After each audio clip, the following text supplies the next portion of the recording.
Here we are. We're live. Hey, Welcome to hey. I know, right? This is so exciting. Yet another Friday. Welcome to HashiCorp Live. This is Getting into Console, Part 4. Uh, yeah. So Getting into Console Part 4, we've done quite a bit. Cool. I don't know if you agree or not, but I feel like we've done a lot. Yeah, we've done a lot. Like for me, it was a lot. Your brain is just like, please, no more. It just clears up a lot of questions and mysteries I had about console, and also just it's finally getting to the point to where I can think about it in terms of architecture and how I might use it in other things, versus just staring at it blankly, which was where I was about 2 sessions ago. So yeah, So basically, we're getting there. It means you're yeah. learning, and this is wonderful.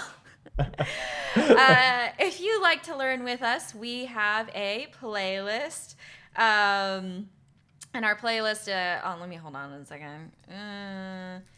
So our playlist is on you. We have our playlist here on Twitch, but we also have our playlist on YouTube. We update it with resources as well as you'll find all parts. Some of them are edited down for some brevity, but most of it is preserved. There's also chapter markers on there, so if you are looking for something specific, you'll find it on there. Yeah. Now, especially if you don't want to watch me mess up a typo and us sit on it for 40 minutes, you can skip past that. So Yes, exactly. As usual, we appreciate your interaction in chat. If you'd love to interact with us in chat, ask questions, provide comments, give us some great tips, because sometimes we have some console folks who give us amazing suggestions and advice, and it's super helpful. We're learning with you, so feel free to interact in the chat, but do keep our code of conduct in mind. Be welcoming and be professional. With that, shall we recap what we did the last time? let's. Do you want to do the recap, or do you want me to do the recap still? I feel like Yeah. I should slowly start convincing you to Well, let's see. I can just sort of cheat here and show something. Oh. Let me. Oh. Have you been efficient on this? Oh yes, you have been very efficient. Okay. This is just something for anyone who wants to not just follow along and watch us fumble along, but also do the thing yourself. Our repo here, we have the manual steps for each of the parts. So part 3 here is just as if you were to start from part 2 and then just you wanted to follow along. We have all the steps. So what we did last time is exactly this: health checks and hot reloading, scaling the console infrastructure, inadvertently dealing with outages, and then setting up telemetry and metrics. And that was it in a nutshell. You also omitted something really important. We Probably.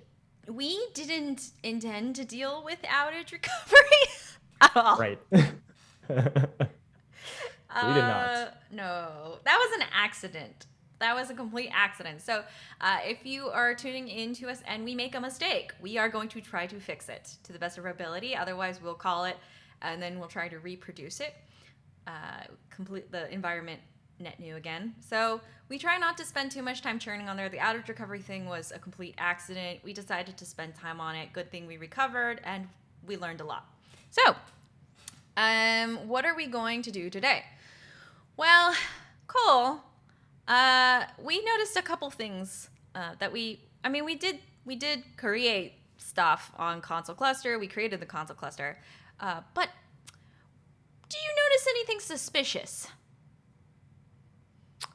The glaring lack of us talking about security. Yes. So at one point in time, Cole allowed everyone to access the console server. Actually, I think that's still the case. Oh, he never fixed that. I don't think so. Let's see. Everyone. Oh yes, you do. Oh no, that's outbound. No, I'm like inbound rule, right? Yeah. Let me Uh let me see here. Console server. yeah. While Cole looks, basically we oh yeah, it's up at the top, isn't it? Well, that's for the Bastion. Oh, Oh so no. for the load balancer Ah. to the client facing part, it is open. If you wanted to connect to the UI, but Someone in the chat, one of our esteemed moderators, calls it democratically maintained servers. Yes. So basically, we didn't really secure the server, so anybody could go into Consul and do random things to it. Not that you should. Please don't do that right now, because we are going to go back in time, and secure this cluster. So there are a couple points of, let's say, compromise that you can have in a Consul cluster. We are going to do, hopefully, one of them today, two of them today. We're hoping. We may or may not be able to complete it, so we'll see how it goes. But today we are going to secure communication between agents in the Consul cluster. Now, we're not going to do this because it takes way too much time to scrape this information, and we didn't actually set up a packet tracing mechanism. So right now, the Consul clients and the Consul servers are communicating to each other unencrypted, which means if someone decided to sniff the traffic between the Consul agents, they could, in theory, reconstruct some interesting information about Consul and the services that are registering to Consul, which we don't really want at all. So the solution to this, which Consul does offer, is the ability to encrypt communication between the agents and encrypt RPC calls between agents with TLS. And I'm trying to find the security group rule where we have that here. Actually, I think this was it. LAN, gossip, RPC traffic. So as part of our critical discussion the last time, Cole, and actually as a part of our preparation discussion, because full disclosure, Cole and I, while we don't do the code beforehand fully, we, for the most part, talk a little bit about what we're going to do. What is the difference between LAN, which is the gossip communication between the agents, versus the RPC calls between the agents? Well, what funny story about this is I came to the previous meeting with Rosemary and asked her that question, and she pointed out to me, well, actually, Cole, you actually had written that in the security groups. So here is the answer. The LAN gossips for managing cluster membership for distributed health check of the agents, whereas the RPC traffic is for client and server agents who send and receive data stored in Consul. Now, I won't lie, I don't, that sounds great, and I understand it about as much as I can on those. So maybe you would like to elaborate on what that means further, Rosemary. Yeah. So basically, there are things that agents need to manage amongst themselves, right? Agents need to know about themselves. And that is what LAN gossip is for. But then there are also, my mnemonic for this is that they're gossiping at the club, you know? They're gossiping about each other, who's the membership at the club, which is awful analogy, but it was the only way I could remember this. And so it's who's a member of the club, right? And so that's why you want to secure and make sure that if someone does go in and they're able to identify or inject themselves as a new member, right, that's not great. So that's not great for you. Now someone can retrieve some interesting information about Consul, whether it be host names, IP addresses, etc. And then we have this lovely thing called I'm trying to look it up. So we have RPC. RPC is for any information about Consul services, right? So something that Blake, one of our Consul experts, helped us out with was understanding that there's some information in Consul usually. So this information could be the service catalog, it could be health checking about other services. It has nothing necessarily to do with the membership of the agents, it has more to do with information about services in Consul as well. And so in that case, RPC traffic being effectively HTTP2, right, should also be encrypted via TLS. So if someone was able to retrieve information about RPC calls, they could reconstruct some more information, even more detailed information about the Consul service catalog. So yeah, that's where it is a little bit more problematic. So here we are. All right, a couple questions in the chat. I think, so Cole responded, there's actually If you're interested in looking at the chat, I just pasted the link to the videos on Twitch. The past broadcast disappears, but we always clip a highlight of the full thing. And the clip with the highlight of the full thing includes the running chat on Twitch. Unfortunately, we can't export the Twitch chat to YouTube, and we also don't want to put the chat on in perpetuity, so to speak, on YouTube, just because the scroll will often overwhelm in terms of messaging and other information. So if you're interested in hearing about what happened in the chat, there is a scrolling chat that happens in the highlights. So just feel free to take a look at the highlights if you want to follow along. Excellent. Anything? Let's see. Okay. All right, cool. Any other questions we should answer? This it was kind of touched on, but I guess if anyone knows, I still guess I'm a little curious as to why, despite the fact that the LAN gossip and RPC traffic have two different purposes, I guess I'm still kind of curious as to why we don't still just use one for all of it, if that makes sense. Yeah, so like I do think that there's, from an architectural view, I think there's an importance to separating who's a member versus communicating services, like services and service information, right? Yeah.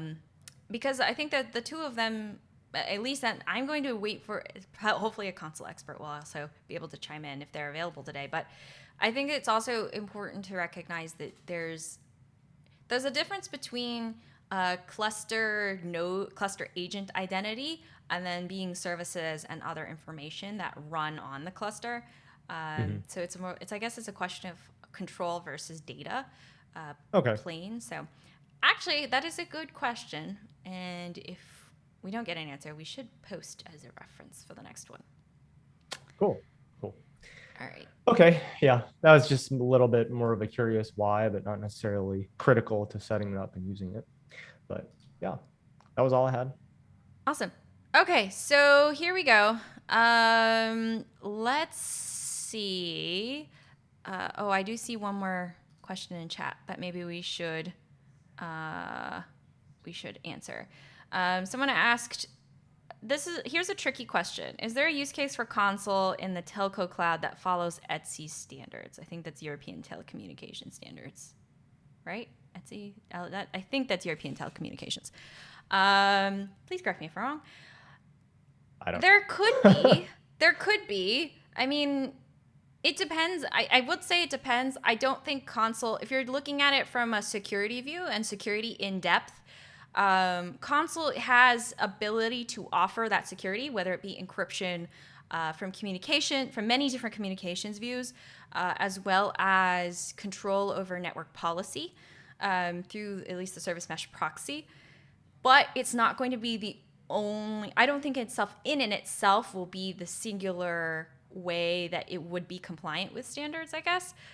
You would always need compensating controls, and I would definitely say you need more other tooling to offer defense in depth that I would, for at least for me, to be comfortable to say that it suits those standards. So I will say, while it can offer some operational help and it will offer a layer of security, I would hesitate in that it is offering a layer of security from layer 4 to layer 7, in which case from a telco view, that may or may not be as important.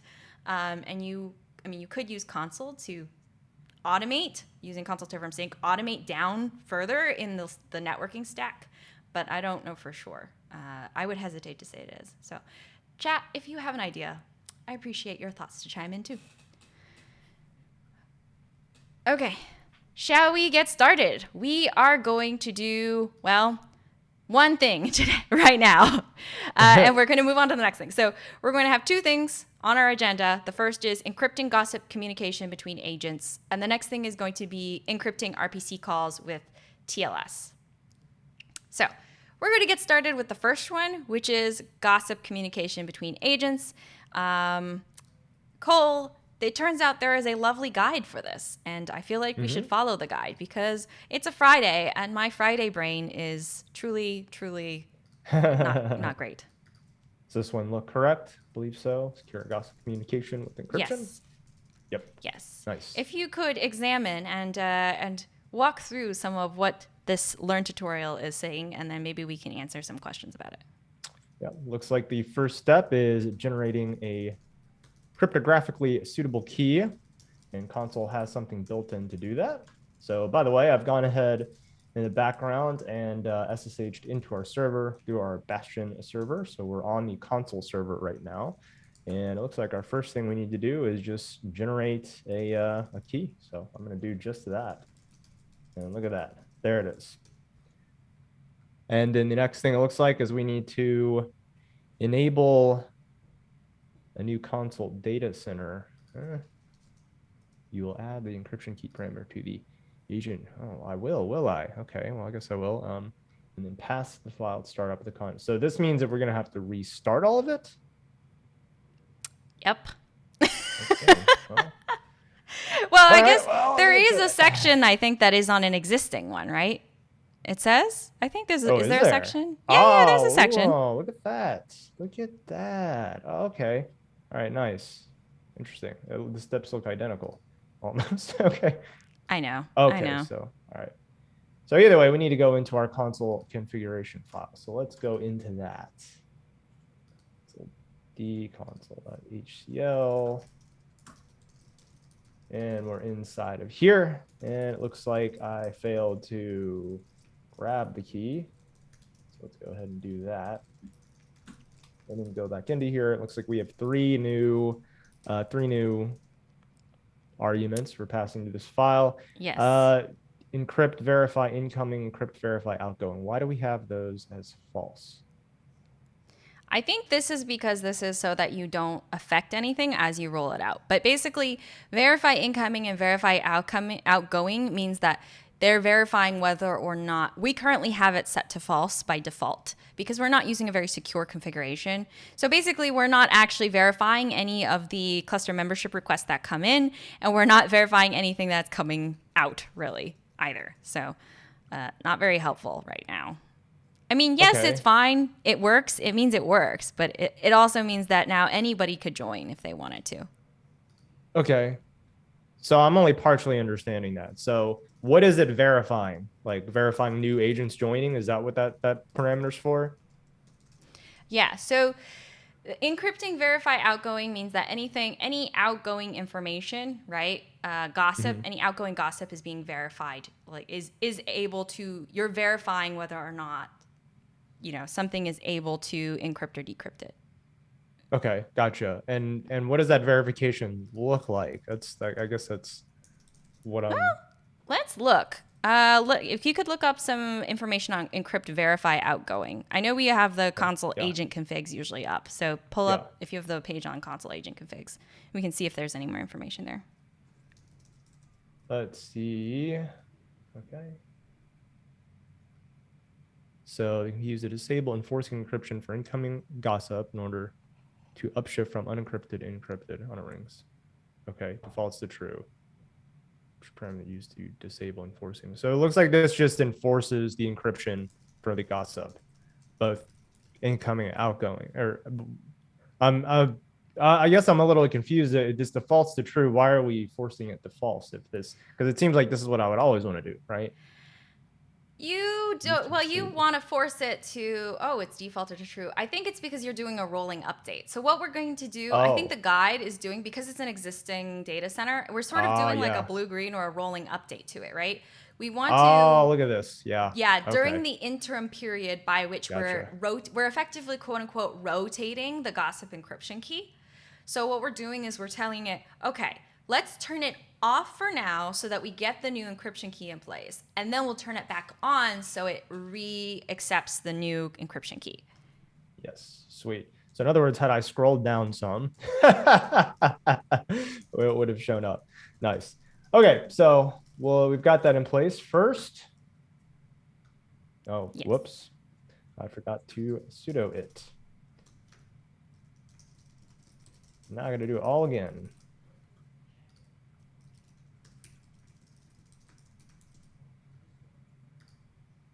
Oh, okay. Here we go. So I'm flubbing up here. It's cool. It's cool. Just ignore me for a second.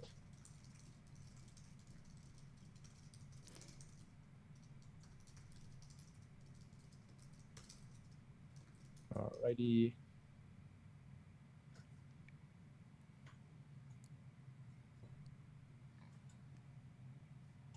Okay, now we've got that in, and it looks like now we need to just reload console. That's going to be the next step. Okay, reload is triggered. So rolling update in turn. Whoa, oh. Console reload or kill is not sufficient to change cost of configuration. Yeah. I think it's just saying this because it wants us to proceed through these steps, right? So last time, remember we learned that console reload really only works for the service level. It doesn't necessarily work for cluster configuration. We learned that from last time. Look at us applying the things we learned from last part. Okay, perform another rolling update by restarting console on each agent. On each server agent, or do I need to go through the client agents and restart it? So I think you're going to need to do this for probably every agent. So that means agent tends to mean server and client. So you're going to have to do it for every agent. All right, well, let's get to it. So first we're going to start with outgoing. And how can I check just to see console reload? How can I check to see if we do need to go do that? Like, what should we be looking for in logs right now to verify the stuff that we're doing? So we are, remember it was a var log console or something? Or you could, system CTL, right? System CTL status console.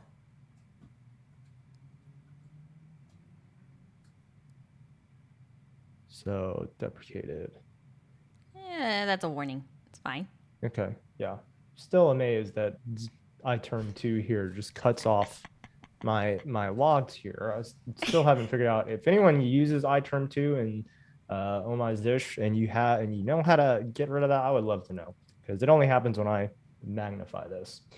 Okay, so do you think I should go ahead and go through all of the clients right now and reload them, or do you think we could just try? You reloaded the server, right? Yeah. Okay. I did. Yeah, reload one client and then we'll see what happens there. Okay. Actually, we should be able to see, right? Oh, yeah. See, previous step, enable, verify, outgoing. It says that on there. It says it on the guide. Wait, where? Step 4, previous step. Wait, go back up. That's complete on all agents. Yeah, I see it. Yeah. So, yeah. Okay. So we got to do all agents. Yeah. So we have to add false to everything, right? And then we have to turn outgoing to true to everything. And then we have to turn on incoming to true to everything. Okay. Should we just do this in Terraform and just restart everything? Nah, it's good. It's or good. On principle. So for those who tune in and you're like, what are you doing all the time? We try to do things mutably and then we go back and then we create from the last point of state immutably with Terraform. So if you're like, why are you SSH'd? We are in pain. Yeah, it's because it's that way we could examine what's going on and debug. But don't be too alarmed. So while Cole goes through and is turning everything to false on every agent, right? Because everything has to be false. Right? Wait. Yeah. We got to do this to every agent. Yeah, we got to turn everything false. Every agent needs this key too? Did you generate the key yourself or you use the copied one up there? No, I generated it on the other one. Oh, okay, good. Yeah. You have to do that to every agent, it says. It says initiate a rolling update of all agents with these new values. Oh, okay. All right. Yeah. Well, back we go. All righty. I will. So just for everyone, Rosemary, if you want to discuss and I don't know, put on a show and dance while I go. Oh well, there were questions in chat, and I had to think just to clarify about the previous question about Etsy standards. it's not to say that Consul doesn't serve some interesting use cases for it, right? So if you're looking at the standards for IoT, potentially medical devices, there's a lot of standards for a lot of use cases. There are folks who do look at it, right, and who are thinking about service mesh in general and how it applies. But there are lower level networking standards for telco, for at least some of the telco requirements that don't necessarily get surfaced because they're really far down in terms of the networking stack. And as a result, it's not going to suit use cases that are lower on the networking stack. As a result, Consul will better suit use cases layer 4 to layer 7.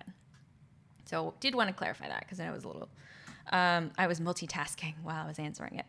And the other question was about registrator for registering some ECS services with Consul. So there right now, anytime if you do want to do service registration in ECS with Consul, there is a beta for Consul and ECS integration. We're constantly working on it because it's one that a lot of people feel like, oh, it's something that it would really help us. In terms of other tools that do service registration, I've written my own service registration container that does the registration, and it's not Registrator. It doesn't use Registrator. It's a deprecated project, unfortunately, or it's no longer maintained at least. So I would keep an eye out on the Consul on ECS related stuff because it will just make it a lot easier. But in the meantime, there's not too much, unfortunately, that will help other than kind of an alternative to Registrator. I believe there are a few, but Registrator was in some ways the most straightforward one. A lot of the other similar toolings would have a lot of features, and you may not need that in ECS. So anyway, TLDR, we are on the last client. We are. Okay. Almost there. Mm-hmm. I know everybody who's like, we automate everything. Every IAC purist is crying in pain right now. I mean, whenever I would teach this stuff, I still recommend doing it manually first, just because it tells you exactly what you have to script. I don't know. Yeah. I like doing it. When I'm learning, I like doing it manually. So mainly, it pains me. Okay. Here we go. Don't automate a bad process. I love it. All right. So I got those all set up. Yes, this would have taken maybe like 5 seconds had we done it in Terraform, but oh well. Yeah, so that's fine. Now we've got that. So is this going to have us do this for every single, so we just did that for all of them. Yeah. It's like the blue-green. This is truly not a blue-green. It is a rolling update. Let's be honest. It's not really a blue-green. Well, it is a blue-green, but it's not really. It's a blue-green plus a rolling update kind of squished together. It's effectively a blue-green of our gossip encryption key. Great. So right now, basically, the agents should be able to decrypt gossip, but will not be able to send encrypted traffic. So right now it's still able to decrypt, so it's understanding what's going on between themselves, but it's not able to send encrypted traffic to each other. So the good news is our Consul cluster still works. If you run Consul members, brain just let me get into imploded. this. Let me get into the server here.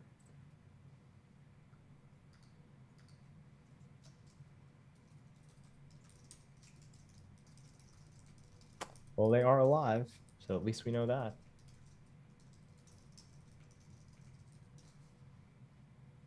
Go ahead and do something else here. So Consul members work just fine, Rosemary. Yay! Okay, perfect. Sorry, I was chat. Okay, so now we have the next step, which is to set verify outgoing to true.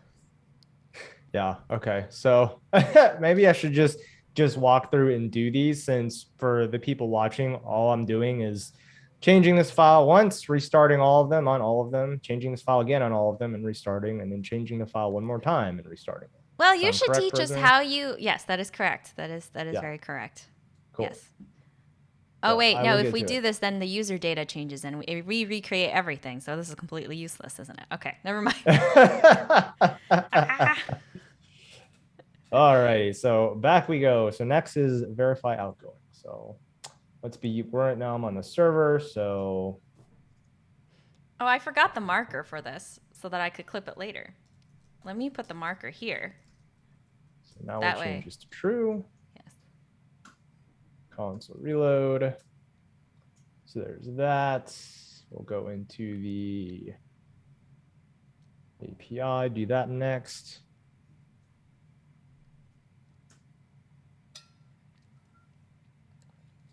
This is a little small. So many of them. And also, for those who are tuning in to this episode and have not watched previous episodes, we are not using Boundary. We are using a Bastion. Should we use Boundary, HashiCorp Boundary, as a secure access management tool for us to SSH into these machines? And would it likely be easier? Probably. But as we have done this, we do not want to confuse poor Cole because Also, I think just it would keeps it smaller too and focus. Right. Yeah. Because otherwise, we'll have to teach Boundary too, and that also is just a little out of scope right now. So we're just talking about Consul, and maybe a little bit of Terraform, but just as a way for us to continue to create our environment. Okay. Almost done. I'm on the last It's okay. one. I'll do the commentary. Encrypt, Yep. verify outgoing. Because we are setting encrypt, verify outgoing to true, we are sending encrypted gossip now. So basically, after this point, all of the clients will send encrypted gossip to each other. And then we're going to encrypt, verify incoming in order to make sure that it is only accepting encrypted gossip for each agent.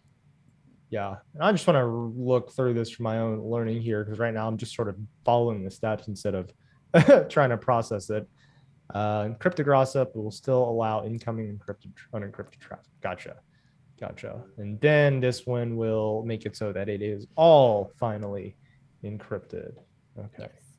So awesome. I think in terms, I'm trying I wish in some ways there was still a whiteboard behind me to document this, because I'm like, it's hard to remember entirely. But basically, once you turn on encrypt, agents will send encrypted traffic and allow unencrypted traffic to each other, right? So the first sequence, agents can just decrypt, but they won't be able to send encrypted. So the next step after that is that they'll send encrypted, and then you need to enforce the cluster to say, okay, now we only want encrypted traffic. Nothing should be unencrypted.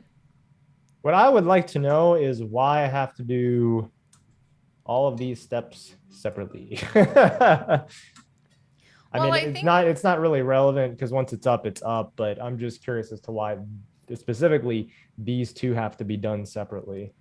Well, because then it would, we're doing it on an existing data center, which I think is very different than if we were just rolling this out net new. If we were rolling this out net new, we would just generate the encryption key and just turn both of them on, and we just say encrypt incoming and outgoing true.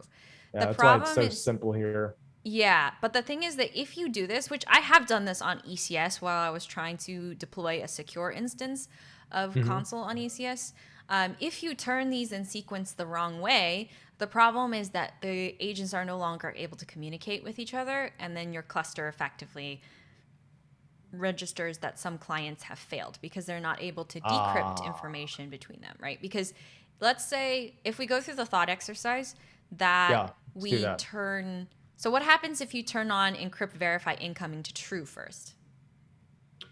So that means that anything coming in has to be encrypted, which means since your other agents do not have that, we're just going to stop talking to them altogether. Yes. Which would break the communication chain. Is that right? Yeah, that's correct. Okay, that makes sense. So, but if you turn them both on at the same time, what would happen? Yeah, everyone's like, I'm not talking to you. Basically, it's neither able to fully understand what traffic is being encrypted outbound is being sent out encrypted, but neither decrypt the traffic coming in. So it's all just like, yeah. Yeah. Gotcha. So the first thing we have to do is give everyone the same key. So everyone's like, all right, this is what we're going to be using to encrypt our stuff, but we don't have to use it yet. So we can still talk to each other. Then we do outgoing, which is everyone saying, okay, before I send something out, I'm going to make sure it's encrypted. So that's why that's the second one. And then finally, after that, after we're all on the same page that we're all sending out encrypted traffic, we then say, okay, now we got to start making sure anything that you receive is encrypted. Yep. Cool. And it's done. It is all done at the moment. Yay. Yay. Are they still alive? This is a good question. They are alive. Look at that. I feel like I'm missing something because I thought this was going to be a lot harder. So I'm like digging here for like, okay, what's the catch 22? When is EC2 going to catch on fire here? Like what's yeah, up? I thought it would be a lot harder too. I mean, I guess we didn't encounter anything too terrible right now. Famous last words. Yeah. I took that off the screen, but anyway, there are actually a couple configurations if you want to look at the console configuration guide. There's actually other verify commands too. Okay. So that you can take a look at. So let's see, what do we got here? We've got some way up here, verifying the server host name. Yeah, that's auto-encrypt. Okay, this is under authorization. So those are the main two. Look, those are the main two, and then I think the other thing that we'll enable is auto-encrypt. So. Yep. Yeah. So and then this is the TLS configuration, which is what we're going to be doing next. Oh yes, here we go. Okay, cool. So everything gossip-wise is now encrypted. Jeez. Well, that was simple. I'm a bit flabbergasted. I was prepared. I had like my broadsword and my shield. I was ready to like go to war with this thing. But all right, hang on. Yeah, I know. I'm a very surprised person, but I think once we get to the TLS encryption, we're going to have more issues. Oh my. All right, well, let's go ahead and face this enemy head on. Oh, prerequisites. Okay. Yeah. All right.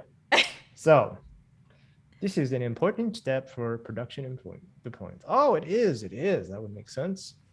It's part of our security model. Oh, it is. Okay. So also, thank you, Learn Team, if any of you are watching, for putting these here, because otherwise we would just be like, I don't know, tossing a snowball in the hot summer. We probably wouldn't know what we were doing. So exactly. Yes.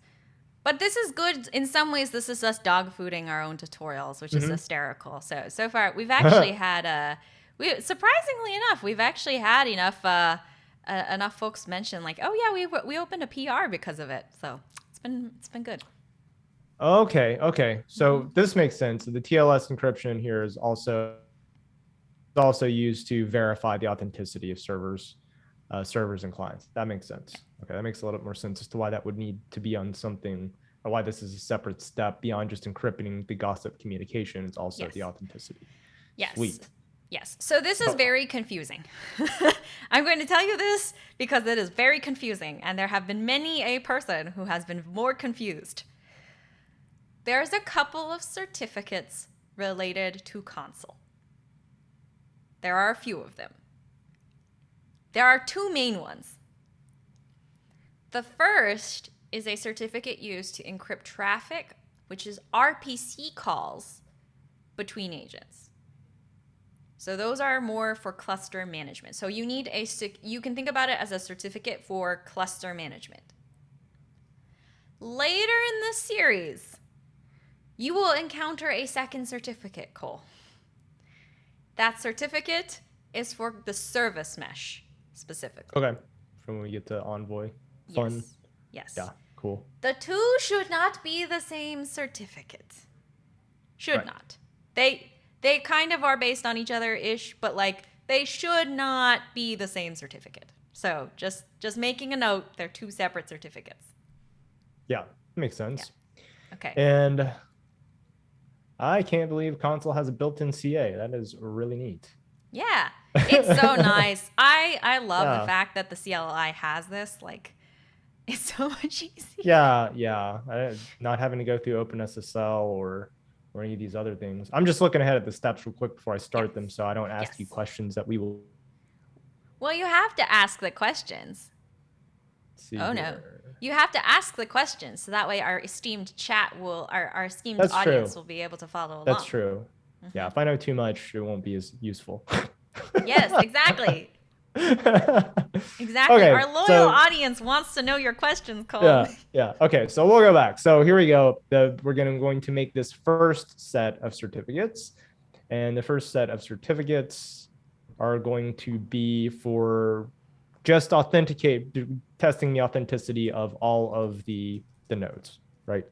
Yeah. So Cool. the first certificate, the certificate we're generating is to encrypt traffic for RPC calls between agents, especially as they're communicating or transferring information about services and the service catalog, various other items about the information in Consul specifically. Yeah.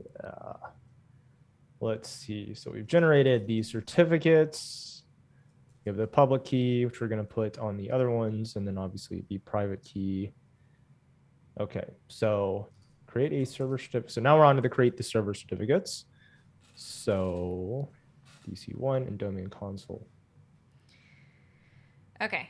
So yeah, we're server. going to need to create the server certificate, which we only have one server right now. Mm-hmm. Yeah. So we just need to create this one server. Yeah. Increase certificates of service. Yeah, so we only have one. So I guess we can just go ahead and what did we name our data center? I think it was DC1. We kept it pretty much Yeah, I think default. so. Yeah, We kept it default, which doesn't say you can do Consul. Well, the use of the Consul CLI. I think there's a Consul catalog list data catalog. Consul catalog data centers. Blah, blah. Consul catalog data centers. There you DC1. All right, well, that's simple enough. So Yeah. just to note, we have created the first two keys, which are the certificate authority, which is going to be signing all of the other certificates we make. These Correct. certificates we're making now are the ones that are actually going to be used by the servers. That will then, of course, be verified by the previous certificates we made. So that is next. Console TLS cert create server. Side note, Cole is much better at explaining certificates than I am. Don't quote her on that. Don't quote me on that either. All right, so TLS cert create server DC1. Warning, yes, server access to all state and cluster, including do not distribute them to production hosts. Yes, okay. So we've got our first one. And that was just an example here. If you enable, when it in the common name, if you enable verify server host name. Ah, that's important. Without verify server hostname true, an attacker could compromise a console client agent and restart the agent as a server in order to get access to all the data in your data center. Oh boy. You know, I'm not going to lie. I read that, and while it registers, I still don't know how, as an attacker, I would go about actually doing that. Well, if you don't verify, so imagine as a configuration, you don't verify the server name. Mm-hmm. Yeah. Because it's a certificate, right? That says server.dc1.console. You could say one of your clients is like what 10-2-1- something, right, or something. Yeah, and that identity, that's a server though, right? 10. The one we're on right here is a client. This one's the server. We want the server. Yeah. Okay, or we want the client. Yeah. So the client is So this certificate would be 10 IP-10-255-2-84 and then whatever star dot dc1.console, I think, right? Something like that as an identity because that's how it's registering. It's saying hi. So if you don't verify host name, you could just take the client and register it into Consul as long as it has the whatever server or what, not server, it has the console or dc1.console host name. versus the certificate issues to the common name. Is it a common name? We'll look. That's what I think it said. When Yeah. it contains, yeah. Yeah. So it comes in with a common name and the subject alternative name with server.ec1.consul. And so only the certificates that you've distributed to servers with server Will be recognized. Yeah, exactly, will be recognized. Otherwise, you could just take any client and tell it like, hey, it is a server. Right. Like you just do server true on the config. Yeah. So should we change that then? Yes, we didn't. should probably change that, but yeah. Curious, is this a setting we only change on the server configuration? Let's see, verify server. I believe so. Which is server by name by default. This is false. Critical. So you would think it would be set to true. But I do not see whether or not we put this on all things. I think it's just the servers, right?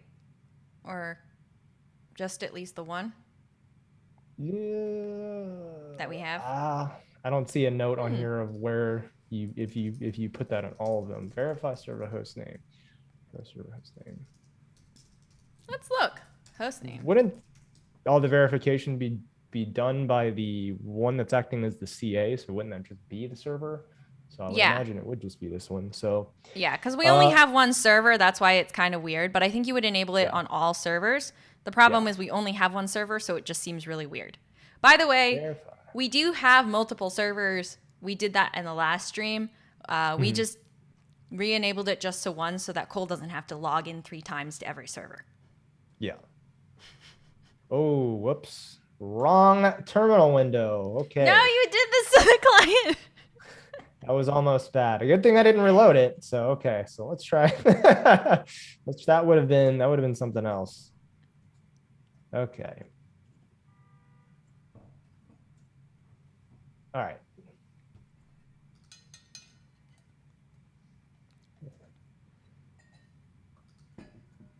Okay, so we'll do that. And I'm guessing what for this step here, I know that this is right here, but it seems like we should actually distribute these server certificates before we reload and do that.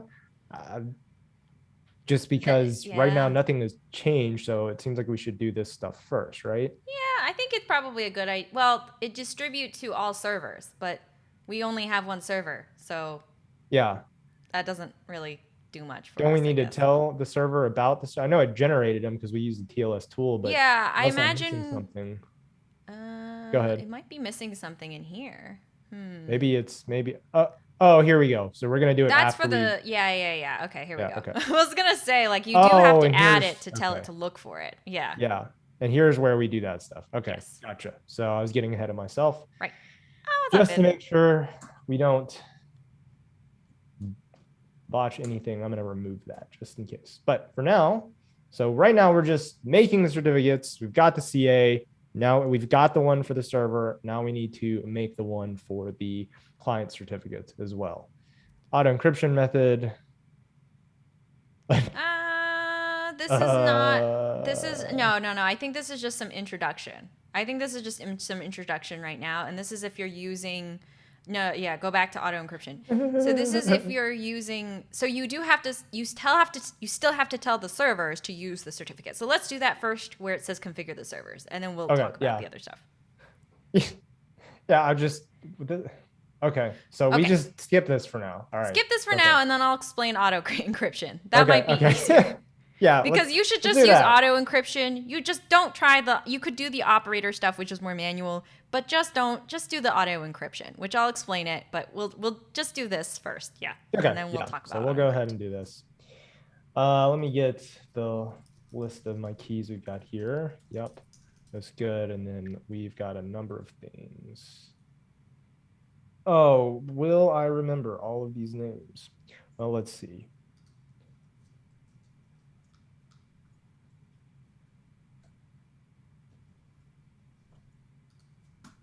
Okay, so verify incoming, verify outgoing. Verify I would also maybe name. move the certificates somewhere that you will remember where they are. That's a very good point. The host. Yeah. I could just put them in the same folder as the console configuration file. Yeah, you could put them in there. Is there It another might. place? It I mean, shouldn't you could load put it. them. Yeah, it shouldn't load it. I don't think so. You Yeah, could I put don't, it I in don't, there. I don't think it would, but that way I But don't I have to usually keep put the it relative under path. etc console d/certs Oh, well, okay. Well, or that's even something, better. just so that I remember it, and it's separate from the config. But that's just a personal Oh, preference. whoops. Yeah, no, that makes a lot more sense. I didn't know if there was a convention for where there should be. So we need to move the CA public key over because that's what we're gonna tell. Where's our reference to the private key? Okay, whatever. So agent PIM to. Actually, I don't think I've made. Does that directory exist by default, Rosemary? Is that just one you No, tend to make? Okay. I make it because Yeah. I don't know. I just don't like putting all my certs in the config. It just makes me confused. So I like grouping my certs Yeah, that into makes sense. a folder because Yeah. it's just easier for me. But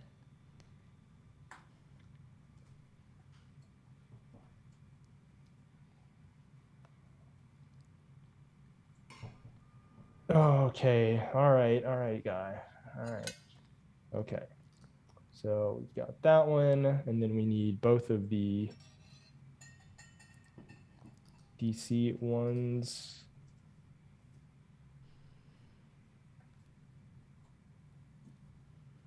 Yep, there's that one, and then the public key is next. Yes.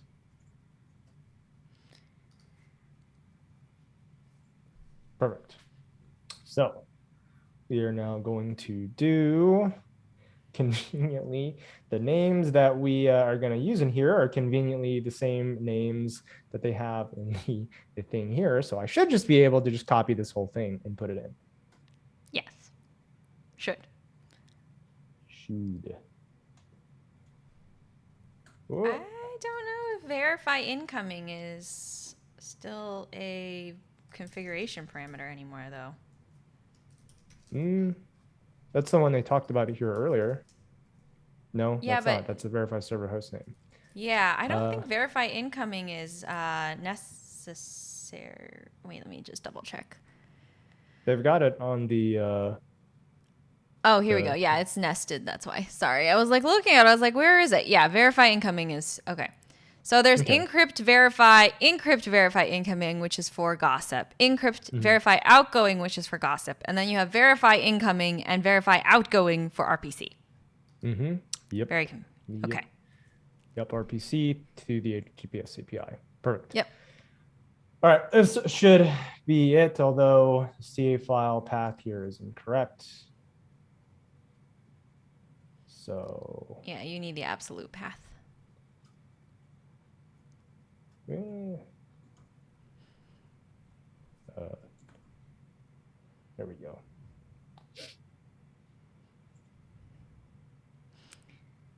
Okay. Okay. Jinx. Okay. Now, console reload, perhaps? I would assume that the reload might be okay. Oh, wait. Configure the clients. Oh, wait. Did you want to talk about auto-encrypt yet, or do we want to go? Okay. So what you have just configured is auto-encrypt. Auto-encrypt, I believe, only works with the Consul CA. So you can't use I don't believe you can use auto-encrypt with a third-party CA, for example. Oh, okay. Interesting. Yes. It does make life a little easier because what auto-encrypt is doing is distributing the client's certificates, so you don't necessarily need to generate them, right? So if you have a CA, you would generate, or you would retrieve, or you would pass in the root cert, and then you would have to generate the client certs, right, for everything because you're using a third party or external certificate as a third party certificate authority. So you have to generate a certificate. However, because you're generating the server certificate with the built-in CA, Consul is able to handle the distribution of client secrets because of that built-in CA. So in that case, we're going to use AutoEncrypt for now, just for the sake of learning, and then if we have time, we'll try to implement a third-party CA. Okay, cool. Whoops, I just lost my thing. Yeah. Yeah, I would love to see where the information on that is, because coming to here, it just goes straight to the parameters instead of really diving into the auto encrypt. But I actually believe they're up here under there's the client certificate distribution. It has that extra article here. No, it takes you to the same part. Okay, well, I think it might be at the top. There's a short description at the top. Okay, gotcha. I guess I'll go look again real quick. At the top. How far at the top? Like all the way at the top? No, it's right above the section. Auto-encrypt. Sorry, where is this here? Sorry, go back to secure the learn tutorial. Oh, gotcha. Yeah. Bloop. Oh, yeah. Okay. The operator is okay. Fine growing control. Okay, gotcha. My bad. All right. Well, so we've got that, and that means the only thing we need to hand over to the clients then is just the Consul agent CA. Yes, so that the is public correct. key from the CA, Yes. which makes sense. Yes. Okay, Yes. cool. Well, let's get to it. Can't you SCP it to? Oh no. Well, you're on the server. Okay, you're on the server. Well, that's fine. Yeah. I could if they were on the Bastion, right? But I don't have access. I don't think I have. I haven't enabled SSH access between these and the others. Oh, okay. Never mind then. All right. Well, we do it manually. Yeah. Actually, it's gonna make me sudo this. I think you should just go sudo su and just stay. Yeah. No, I could do that. see if I do that, then I lose my All right, Cole, for perpetuity, we will, just because of the sake of this recording, we've shown the gossip key and we've shown the private key of the CA. Yeah. This will all go away. Yeah, it's gonna be recreated. We're gonna kill it, so it doesn't matter. However, what does concern me here is, did I put the right key out in there? Yeah, I guess so. The private key. You need the CA private, your certificates authority private key. Yeah. All right. Well, I think. Right? Yeah. This is because it's not CA PEM. Yeah, you have all the other ones. Okay. Interesting. Yes. Why am I not using the public key on these? Well, because I'm getting the order of those screwed up in my head. Well, so you need the private key because the clients need to verify to the servers. So the servers would have the public key, right, of the root certificate, and the clients need the certificate authority, the private key of the certificate authority, not the cert, the certificate authority, in order for it to properly verify, right, based on the client certs that are generated and injected. Oh, wait, actually, I just screwed up here and okay. Actually, it does need the public key. I just am in the wrong directory. Ignore me. What? My bad. Okay, because I just went to the only one I completed in the current directory, and it does, according to this, at least want the public key. The public key I didn't. Yeah. Where is the public key then? I moved it to that. Oh, okay. I was like, wait a second. Why do you have the private key printed out? Whoopsie. It's fine. Okay, we're just gonna regenerate all this. Yeah, that is what I expected. Okay. Yeah, I was very confused for a moment as to like, wait a second. Yeah, as soon as I started typing that, I was like, wait, what's going on here? Okay. Did I not sudo it? Probably. Okay. Oh, because I didn't make the file. Okay. Well. You don't need to be sudo. The directory. You didn't, did you make the search directory? Oh, you're right. I didn't make it. Okay. Here we go again. All right. It's good practice. Okay, so there is that. Not gonna pretend like I am a terminal wizard. I am happy enough to that I can kind of do VI, if I'm being honest. Okay, It's okay. It's so like Friday. My brain hurts right now, so it'll be fine. We'll okay, figure so it out. we have the so curious. This one has verify incoming set as false. Why is that? That is a good question. Let's see. Verify incoming. I Hmm. think it might be the same kind of theory as the one that we configured before, right? So let's see. Okay. Well, while you Okay. do that, while you answer that question, I'm gonna go ahead and get the Because rest I of these. know, so generally speaking, verify incoming is authenticating the Consul clients. So the server would verify. I guess because on the clients it's not really required necessarily, because you only really need it on the servers, because the servers are using it to verify the incoming traffic from Oh, the the client. client. Yeah. So it doesn't necessarily need to be enabled on the server or on Okay. the client. Gotcha. Sorry, on the client. As Yeah. long as you enable it on the server, it doesn't really matter because the server is the only one that would use the parameter anyway, from what I can understand. Gotcha. So that points out another question here. Does that mean that on this RPC channel that we're encrypting here, that the traffic is from client to server, not back and forth? Yes. Okay, cool. Then that makes a lot more sense. Right. All right. All right. Well, sweet.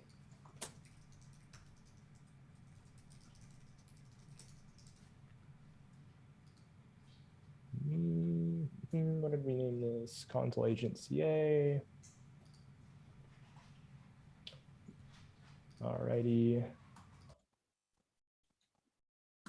Okie dokie. Oh, and then I need to change the configuration file. And we are sort of selling Terraform here because, yeah, we could, the paths to not doing this while it's live are much shorter. I mean, basically, by the time we finished configuring all three of them, we probably could have just pushed the change out and created a whole new console cluster. But Yeah. we had to do it the hard way. All right, so it is finally done. They are all given the things. Good. Server's got its stuff. Uh, Excellent. Excellent. okay. Okay. So I guess this means now we don't do a reload. We have to restart the server first, I guess, and then we start the client. We do a rolling start for the clients. Yeah, I guess so. Yeah. All right. Well, that's really it. Okay. Geez, I guess order doesn't matter. Wait, wouldn't it be this is saying start console? It suggests that I stopped it, does it not? Rosemary? Sorry about this. I was like chat coming through. Yeah. All right, what's up? So this start console is just suggesting that we have stopped it. So I'm assuming we just need to restart it. Yes. Okay. Well. Okay. Okay. Well. Well, that's good. Okay, now restart the clients because we basically Okay. restarted the server. Now we told it that it only will work if they're all encrypted, right? So, Okay. Yeah. Let's hope that's the case. dun dun dun. Otherwise, out of recovery. Yeah. Yeah. Okay, okay, come on. Yeah, okay, there's one.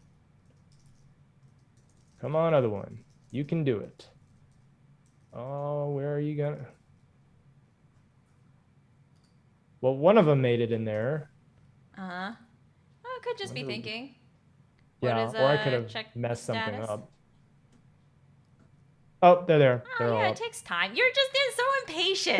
So impatient with them. I didn't check, 8 times here within about a second. I don't know what you're talking about. They're thinking. They're thinking. So let's see here. I mean, it all looks like it's still there.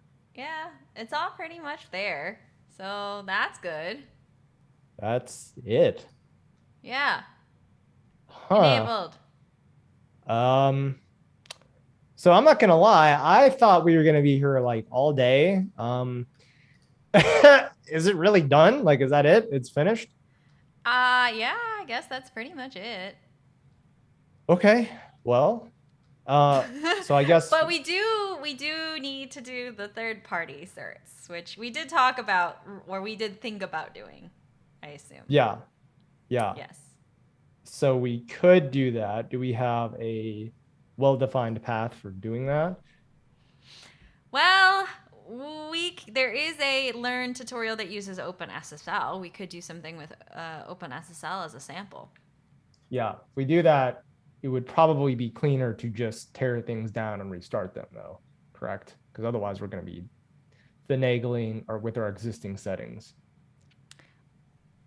Or we move on to ACLs, see how far we get on ACLs, and we pick up ACLs next time if we don't get the ACLs right. And then next time we do third party certificates. Mm-hmm.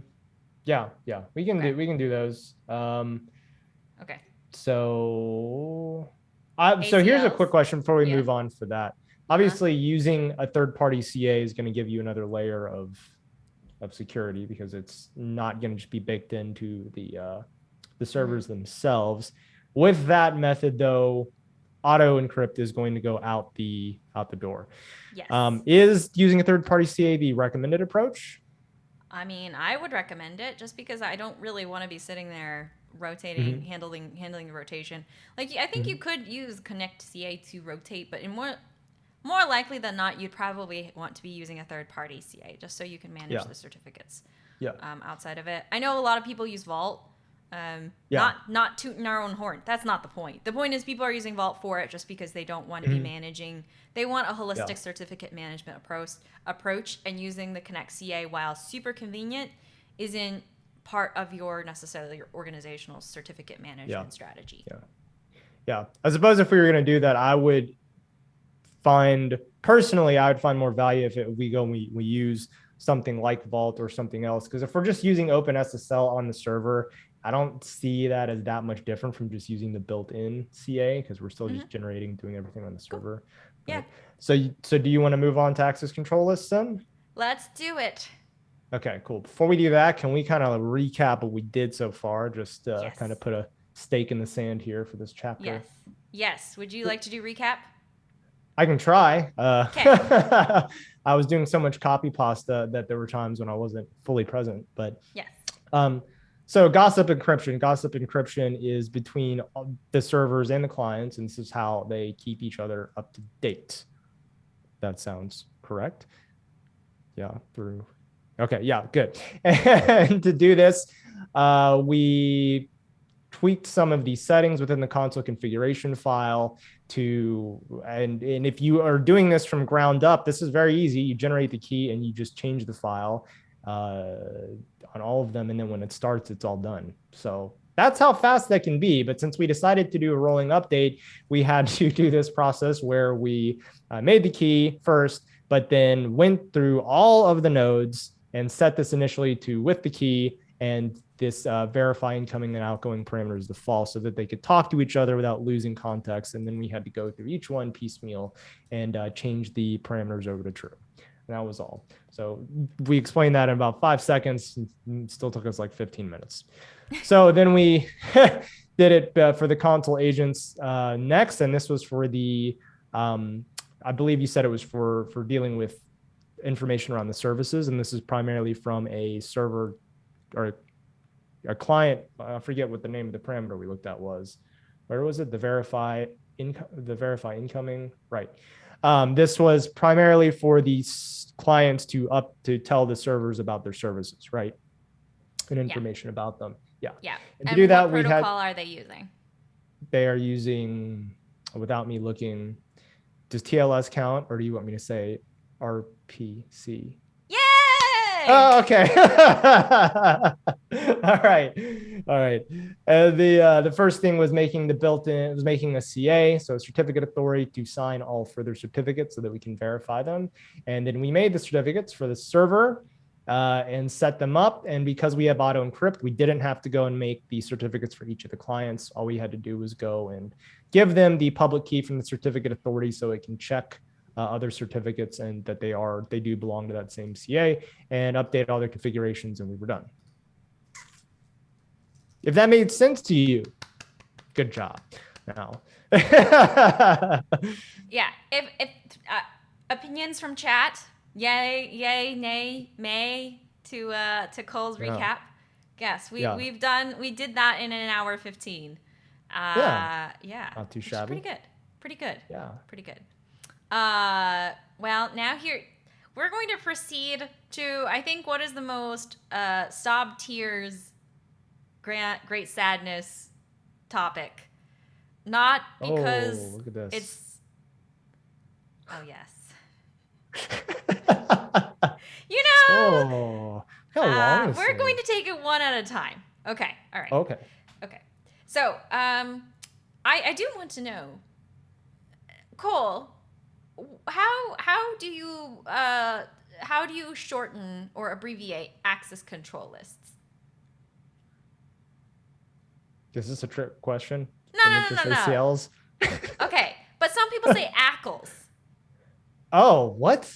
So it's like, Who? yeah, ACL. See, our fearless moderator, ACL. Yeah, like there's ACL, there's ACL. It's So almost as like controversial as Cube Cuddle and Cube Control and Cube CTL, right? So. ACLs. Interesting. ACLs. I have. Well, hey, I learned something today. Okay, to talk a little bit about ACLs, let's. I think it's best explained by demonstration. Okay. Cole. Oh. Would you mind going to your Consul UI? Alrighty. Here we are. Now, could you refresh the page? I can. Actually, just to prove that we're not lying about this, can you copy the URL? Yes. Go into incognito mode, open in incognito, and paste it in there. Here we are. Yeah. Do you notice something not so ideal about this security-wise? Well, aside from the fact that anyone can access this. There we go. So we spent all this time, we spent the past hour 15 minutes securing communication between the agents, and both by gossip encryption, which is UDP encryption. We are encrypting UDP traffic between the agents, and we also encrypted RPC calls with TLS between the agents. But yet anybody on the wide old internet can go and access our console information. Yeah. We also don't even have the load balancer set up with a certificate. So that's right. We also don't have that. Yeah. We don't have the certificate termination set up on the load balancer. So sorry, everybody. We'll get to that. We have a more pressing issue. So access control lists are Consul's way of making sure that its API is protected, right, against certain access or policies. You can think of it as basically the API authorization system of Consul. Yes. So RPC, for example, right, you're communicating over HTTP2, right? So you're communicating. It's effectively a set of API calls, right? So basically, access control lists are ways for you to protect what is going to communicate with Consul and how and to what extent they can do something. Nice. And doing this without messing around with firewalls. Precisely. Well, it's not really firewalls though, right? Because Right. firewalls are existing for the purpose of controlling communication between services. We're looking Hmm. at controlling communication within Consul over its API. Hmm. So it's in some ways it's more API authorization than it Okay. is a network policy. Okay. Gotcha. Yes. Good But as Heather differentiation. pointed out, you do need ACLs and firewalls, both. So Hmm. it's not enough to just say, it's not enough for us to just say, hey, we can just put 000 and no one will access Consul. Eventually, we will have to go back, Cole, and put your information to lock down this endpoint. Hmm. So anyway. Okay. So Mm-hmm. ACLs then are there's an API, and everything you see here is the result of us hitting that API. And anyone can hit that API right now. Using ACLs, we can limit who it is that could access those, meaning that if I'm correct, that means that just through Consul ACLs, we should be able to limit who can get to this page right here. We Yeah. we not only can get to limit who can get to this page, we can also limit who can change things under any of these Okay. subheaders. So Okay. Yeah. nodes, key values, intentions, we can pick and choose what they do, how they do it, what access they get. Yeah. So we can Yeah. control policies around what kind of access they get. Yeah. So it's not just the access, it's everything around the APIs in general. Yes. Cool. Cool. Okay. So let us return to the secure console with access control lists. We're going to start this time with just securing it with access control lists. I'm going to avoid doing some of the additional minimum privilege stuff just because it's going to be kind of complicated. So we will break everything. I am warning you right now, Cole. We will break everything when we do this, when we enable it. Okay. Mm-hmm. So let's be prepared, everybody. Sounds good. So Okay, so enabling ACL on the yes. agents. Yes. So to enable ACLs, you need to go into every server and every client, and Add a enable new file, ACL looks like. equal. Okay. But it looks like it should just be in its own new file. Well, it is an ACL parameter to the configuration file. You could put it in its own file, right? Remember we talked Yeah. about how Consul will pick up all the configuration files in the directory. Mm-hmm.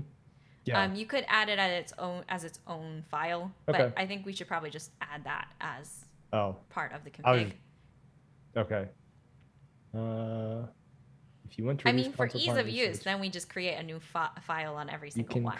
enable. I'm just trying to figure Oh. out the what needs to be started and stopped first. So this just needs to happen on all of them, it looks like. Yep, exactly. Okay. And it will break everything. This is not something we can do in place. The minute we enable this, Consul will go down, so to speak. Okay, gotcha. Mm-hmm. It might be worth stopping the clients, actually, first.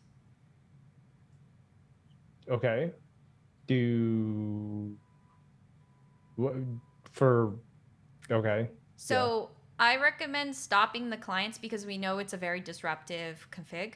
I would say we stop the clients just so they Okay. deregister safely from the Consul cluster, and that way we can restart the server, because otherwise we're just going to get a whole bunch of error messages Okay. because Cool. they're going to be consistently trying to reconnect, and they will not reconnect correctly. So Okay. yeah. Well, So it's better that we just stop the console before we do any edits to the server. Make sure they oh, so stop the deregister. servers. So Oh stop no, the server keep the server. The server's okay. Okay. Yeah. Gotcha. But just do console members and make sure that you're not seeing the other two clients. Yeah. Well, I did turn them off, so it should be. Okay, I'll do it anyways, just in case. Yep. That's fine. They left. They're okay. They did leave. Yeah, They they look left. like there's. Oh, I see it. Left. Yeah. Okay. Mm-hmm. Ha!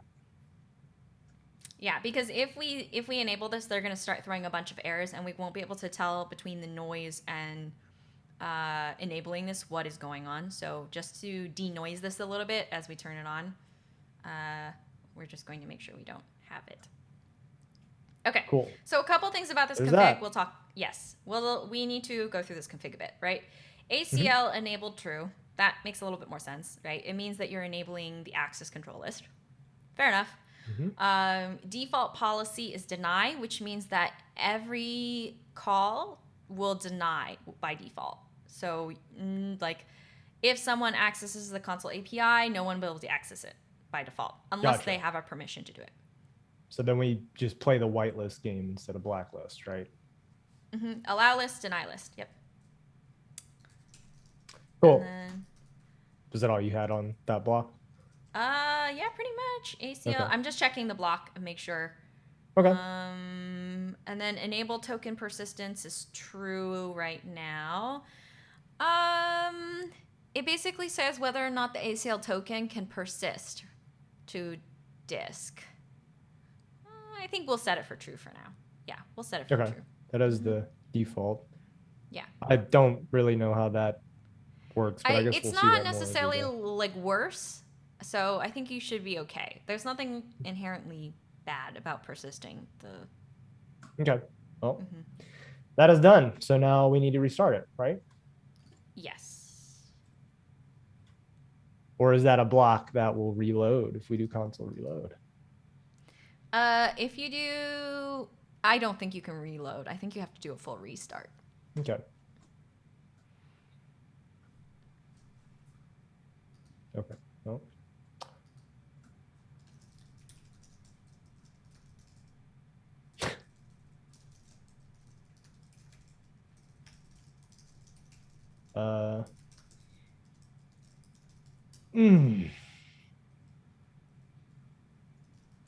So there is a question. Oh, yes. So you see where it fails.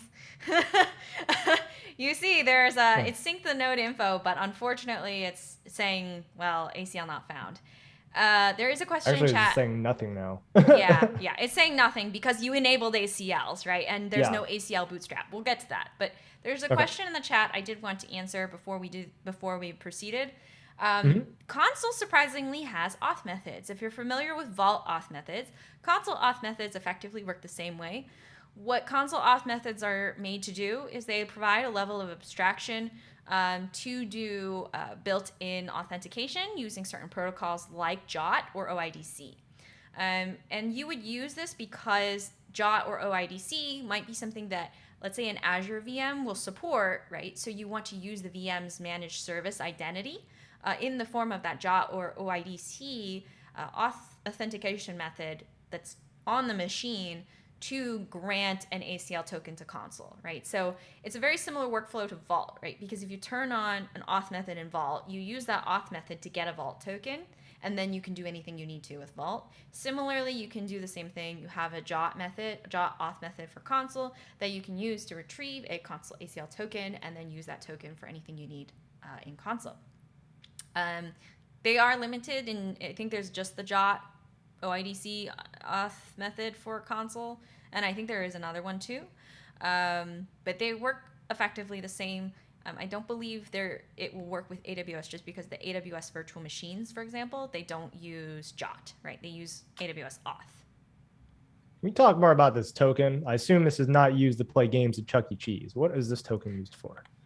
So this token is almost like an API key. Oh, okay. Yeah, this token is an API key. It's really an API key. Okay. Yeah, it's just it looks like a randomly generated UID, and it's an API key basically. Yeah. Okay. There we go. That makes a lot more sense. Yeah. You'll see what it is in a minute. Okay. So what we're going to do, you've restarted things, and now things are not working. Yeah, just the server, which is fine. Although according to these logs, it looks like it's working. It is up. It's up. Yeah. But remember, so we'll make the analogy because Cole, I know you're a little bit more familiar with Vault. You know when Vault first comes up, right? Mm-hmm. What happens when Vault first comes up? Apparently, I don't know Vault as well as I thought I did. It's okay. It's fine. It's sealed, right? It's sealed and it's uninitialized. Oh yeah. Right. So no, you can't do anything with it because it's uninitialized. Oh, that's right. Yeah, nothing has been enabled, and it's sealed. When you enable ACLs on Consul, it's the same thing. Okay.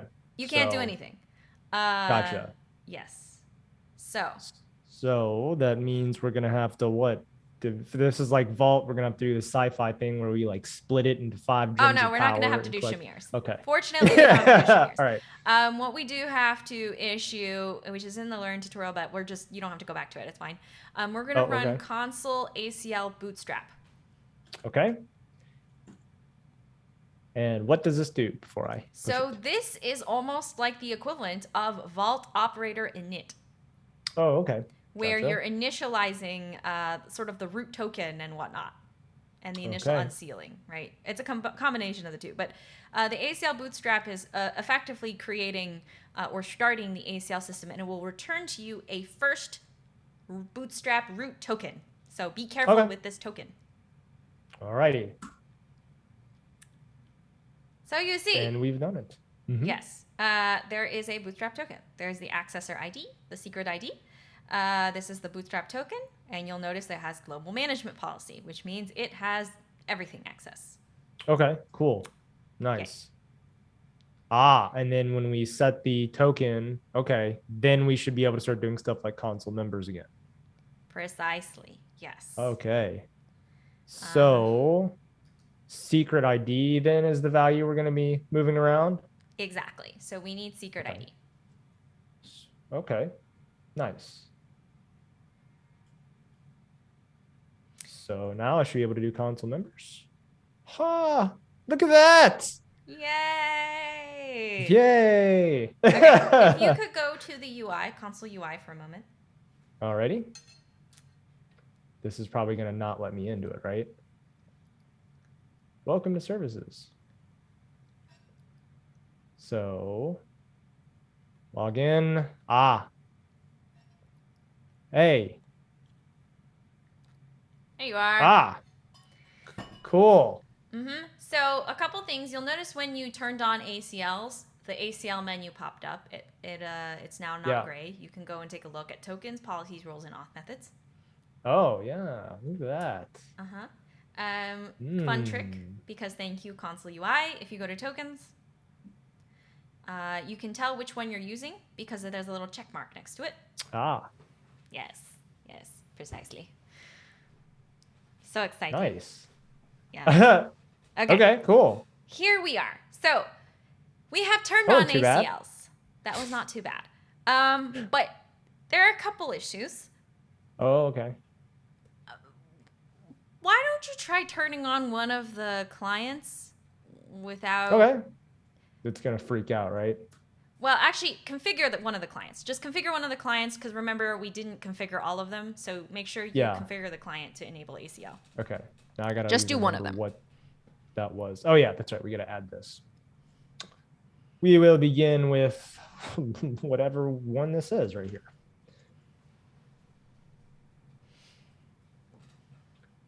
Alrighty. And then we were configured. Shall I start it? Yep. All right. Let's do it. And it is done. Okay. Now, I guess you can examine Consul members, or you can... Connection refused.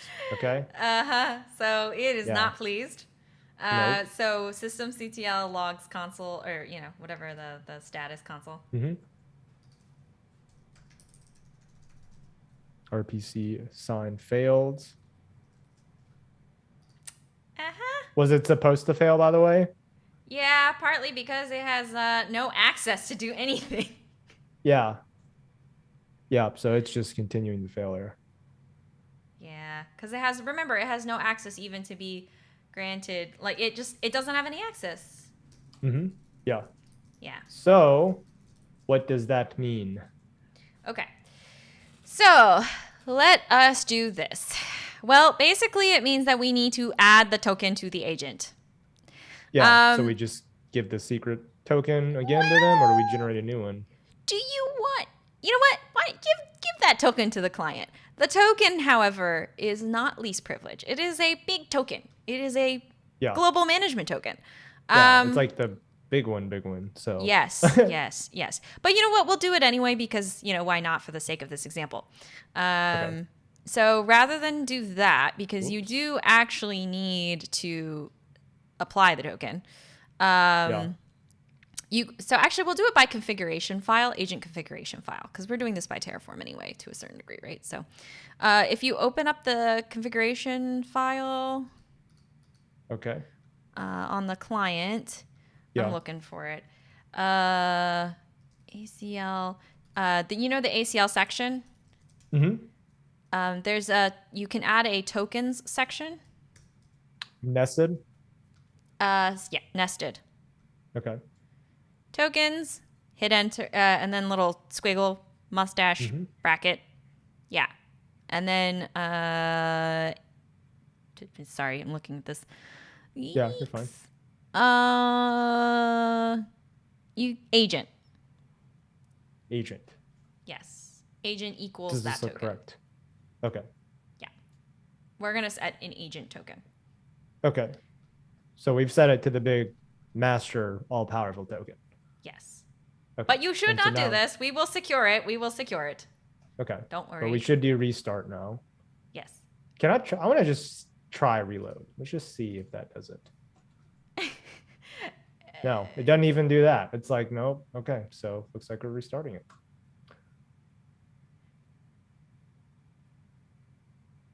Okay. So restarted. So Well, remember you're going over HTTP. So first check the logs or the status. And then your HTTP token needs to be set to that token in order for you to do anything. server starts tracing blocked by ACLs. Yeah. Okay. So basically, we probably did not register something correctly. Well, I mean, it's picking it up here at least. Oh, maybe it worked. So what, does it just started to work? Oh, yeah, I think. No. You have to do export Consul HTTP token. Again? Didn't we just put that in the file though? No, because it's the Consul API, remember? So there's you accessing the Consul API versus you defining the Consul config for the agent to access the API. Okay. That makes sense. Gotcha. Two different people. Yes. Yeah. Okay. Blake is in the chat. There we go. Like, and there's like there's a least privileged node scope token. We will use that. Thank you for the command. We are going to use that command.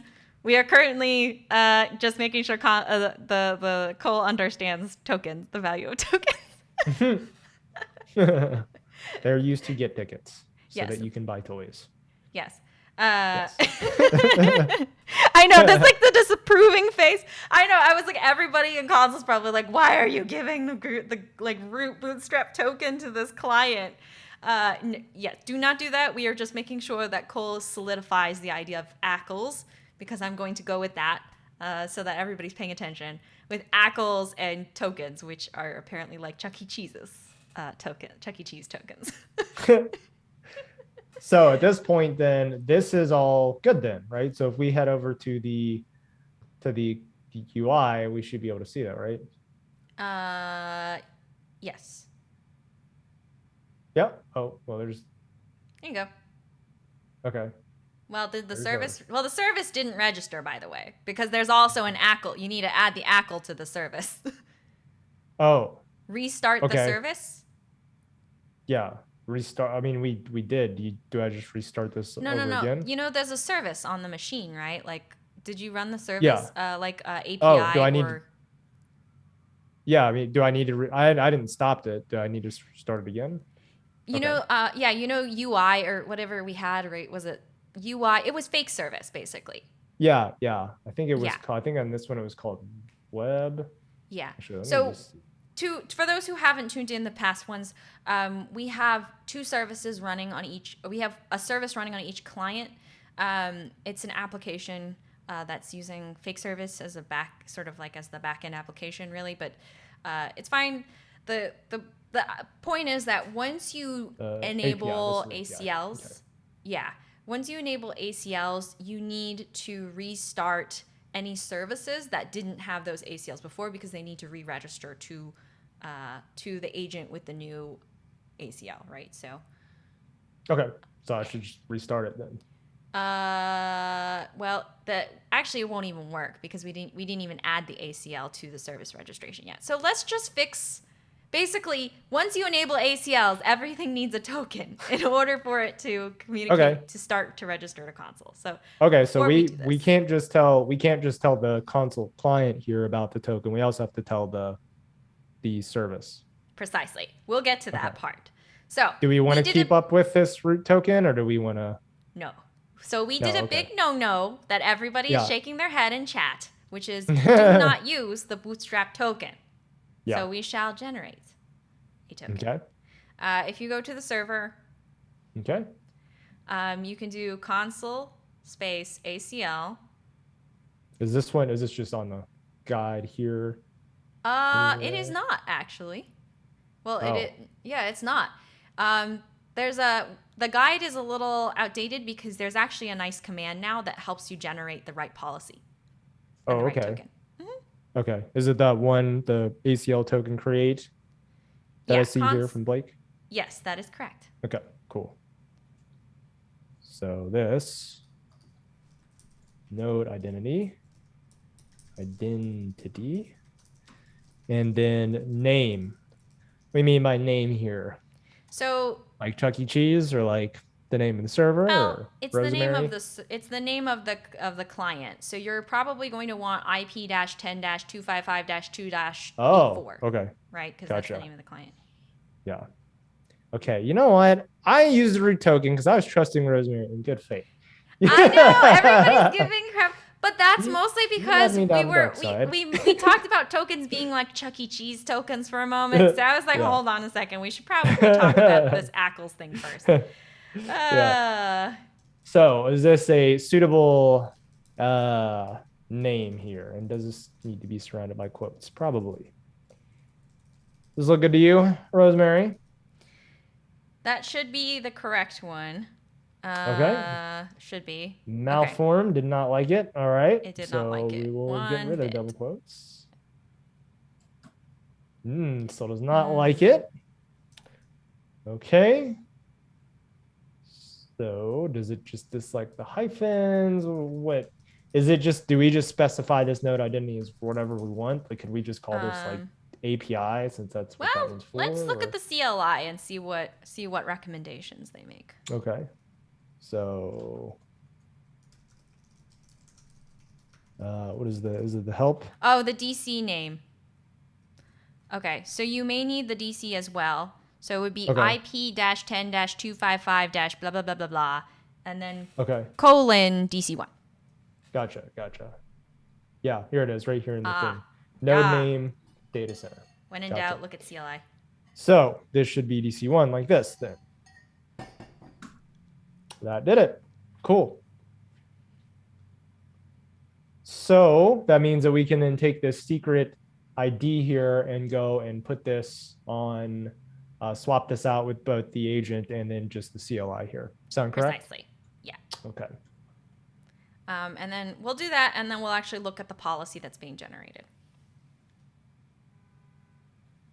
Okay, so there it is for there.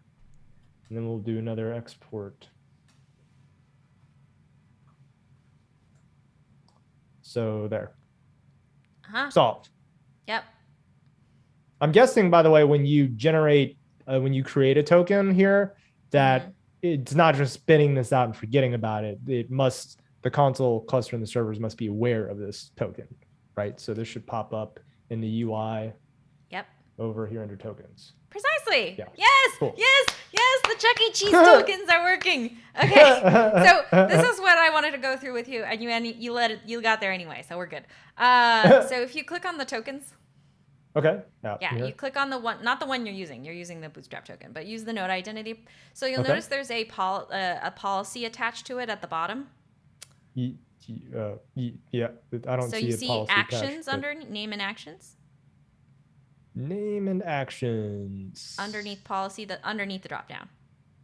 Underneath the drop. There. Oh, Yeah, actions. yeah. Okay. Okay, click the little Yeah. down arrow. Okay. Yeah. Oh, So, okay. Yeah. So previously, and that's what's in the Learn Guide. The Learn Guide, you have to create. Previously, you had to create this policy like this, and in HCL, and apply it.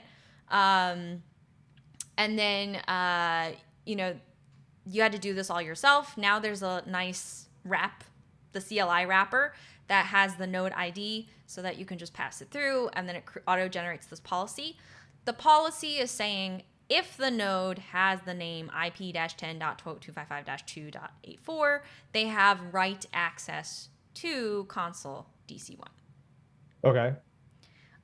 They can also read anything regarding the service prefix, which anything with, basically it can read the service list of services. Okay. Gotcha. I'm going to have more questions for that later. So the default permissions that this token allows are writing to what again? Just, you can only make changes to it yourself. If you are IP-10-255-2-84, you can make changes to yourself, but you can't change anyone else. Okay. And by changes, what it classifies as a change? Like if it's changing stuff specific to the Consul agent that I'm running on, or to my service, or all of that. Anything related to your agent. And just to show what this is, and this is why it's so confusing. So if you go up to this top, I hope you saved the bootstrap token somewhere, because you're going to copy this token. Which token? This one right here? Yeah, use this token. Okay. Log out. Oh, okay. I see what we're going to do. Right. Yeah. So the token is enough to register the node into Consul, but it's not enough to do more than like read from the catalog. Okay. So and now I can see a lot less. Yeah. So if you click on services, you can't do anything. You can read services. We don't have any services, so that also explains a few things. Gotcha. Yeah. And we can't do anything else here. Cool. All right. Yeah. So this is reminding me a lot of Vault now with that, using that root, the root key, I think it was. It's been a bit since I've done stuff with it. So now I'm going to go and hop back into my other one. Where is it? There it is. Gotcha. Just to clarify your question from earlier, and I know we're context switching. So the question you had around LAN gossip versus RPC calls between agents, can you re-clarify what your question was? Do you remember? Oh, the question of why we don't just use one for everything? Yeah. Yeah, that was mainly it. Oh, okay. So the question before was, why don't we use RPC for everything, for example, or why don't we use gossip for everything? Granted, gossip is UDP. It's related to cluster membership. Oh, it's UDP. Yeah, it's UDP. It's not TCP or HTTP too. Okay.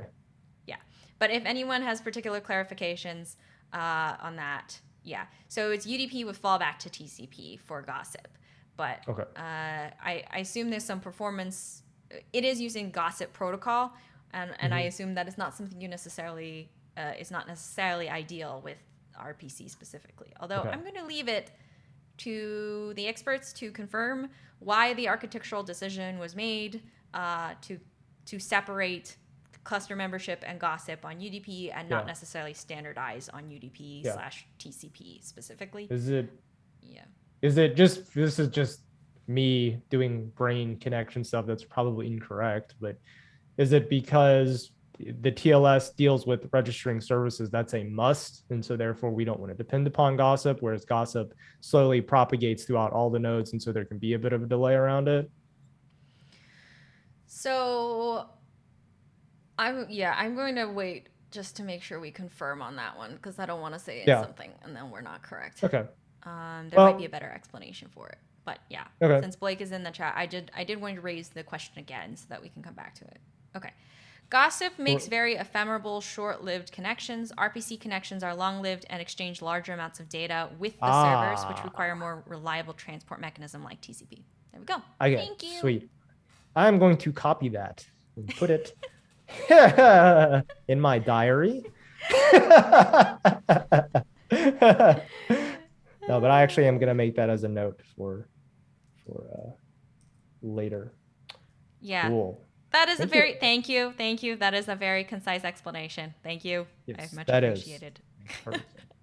So I was like, I was trying to rephrase this multiple times. And I was like, are we getting at the right kind of question or like? Yeah. And I guess that Okay. would make sense since the gossip's used to sync up and it's not necessarily like that amount of data probably isn't humongous. So it can just, it can go through that channel. All right. Yeah. So where were we now? Because we've got the API here, the API node set up with its own less not master token. What's next? Do we need to do the same thing for the web? Okay, so now you must do it for the web client because Yep. or for the client, the other client, basically. So. Cool. Let's do it. Where is my, okay. Oh, here we go. I'll just reuse that command.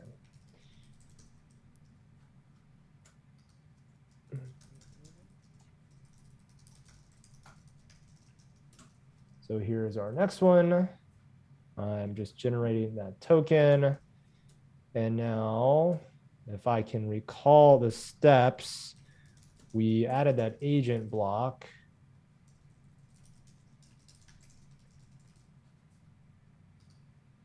If I recall, and I'm just going to grab this from the Learn guide. And not only did we have that here, we also had, oh, it was tokens, I believe. No, agent. Let me just look in here. Yeah, it was tokens. Tokens. There are CLI ways for those who are tuning in and like looking at us pasting this into config. There are ways that you can set this up by CLI, but because we are mostly doing this by Terraform, we'll probably end up cascading some of this into Terraform config.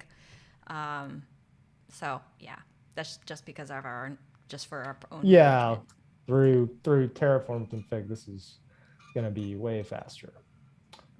Okay, so there's that, and then if I recall, we set that, and now I need to not only restart Consul but also restart the service. Well, the service we haven't even fixed yet, so we don't. There's no point. You can stop the service for now because it won't even register. Oh, okay, that's right. Yeah, because it has the AC. It has no ACL, so we need to issue an ACL for the service. Okay, so I'll just stop web here. And then we'll do that here too.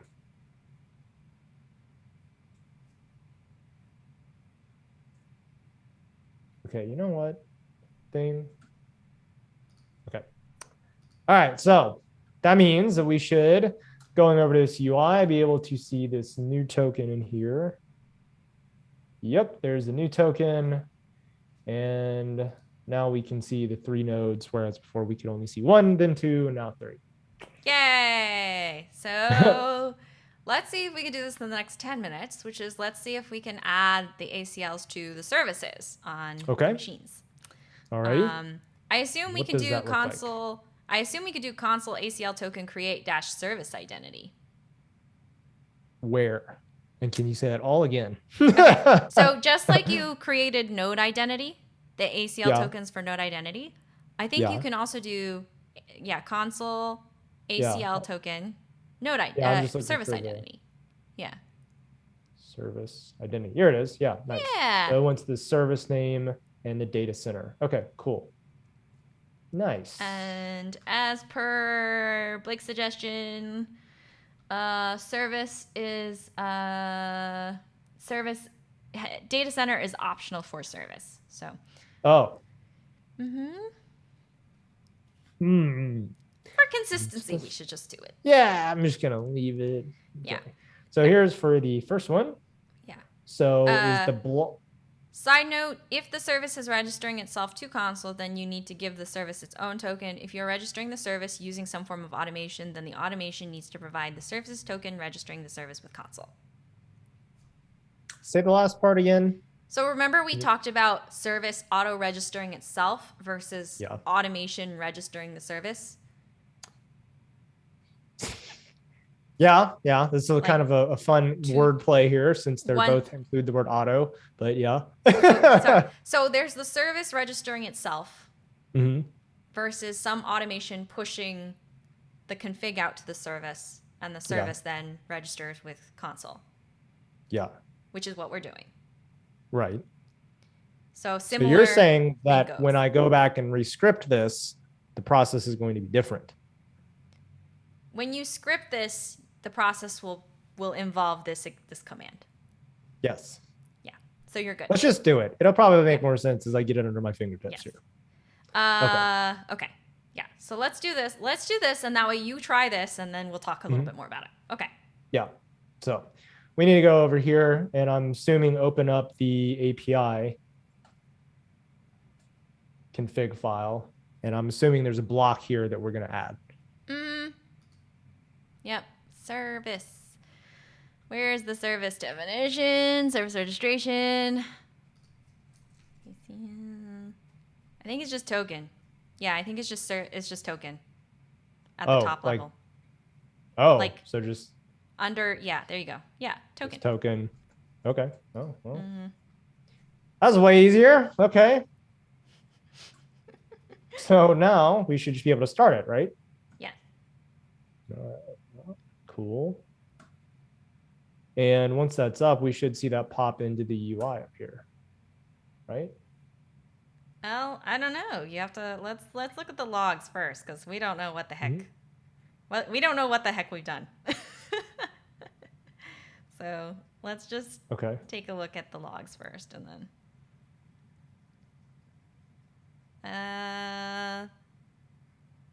So something didn't work. RPC failed to server, catalog register. That doesn't sound good. How do you I forget, how do you check the services in Consul from the server? Consul catalog services. Yeah, I don't think it registered.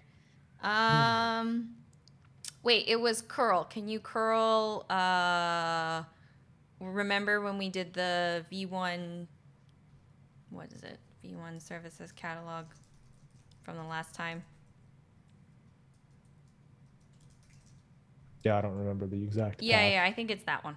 V1 catalog services, I think. Yeah, and then empty. For that one. Yeah. Okay, so I wonder if something did not register. Yeah, so the API system D is also registering Consul. Oh, no, you have to restart Consul as well. Oh, okay. Yes. Okay.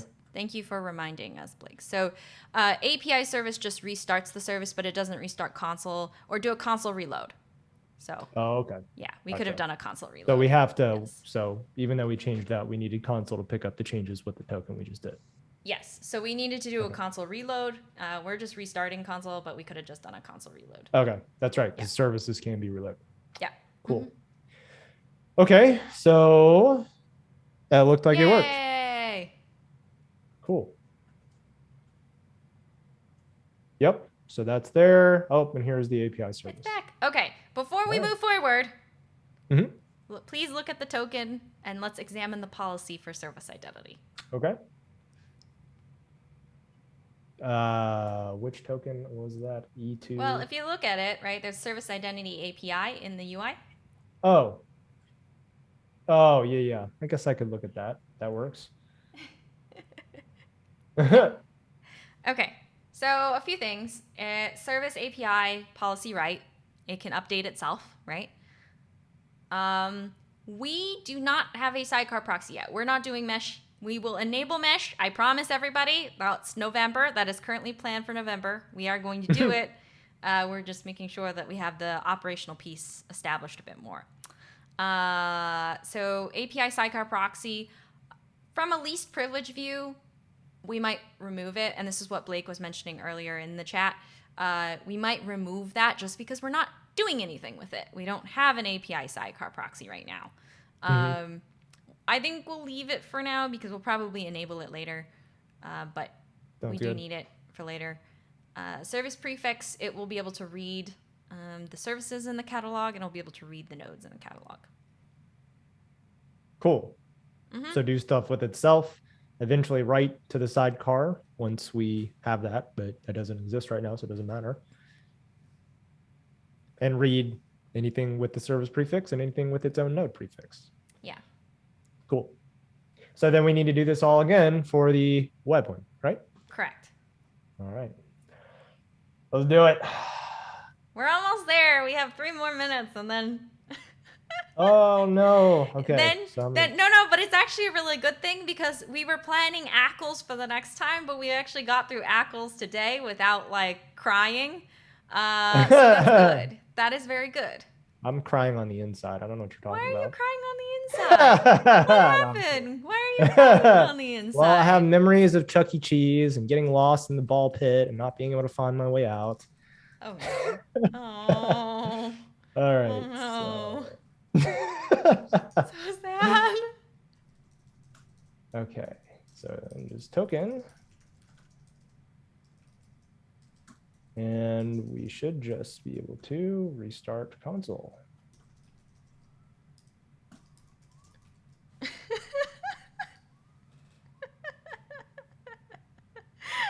is crying because we pronounced it ACL. Yeah, ACLs.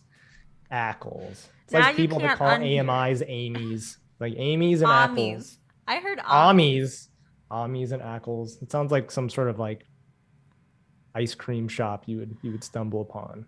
It has like one good recipe. Just like one, but all right. Oh my god. Oh, look, there it is. It's up. Let's see. Is it up here? Come on. Come on.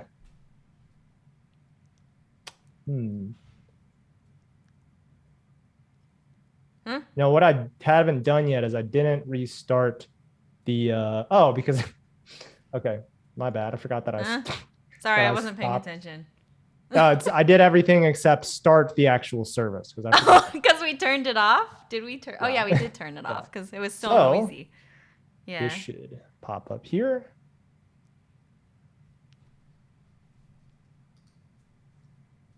You can do it, or maybe you can't.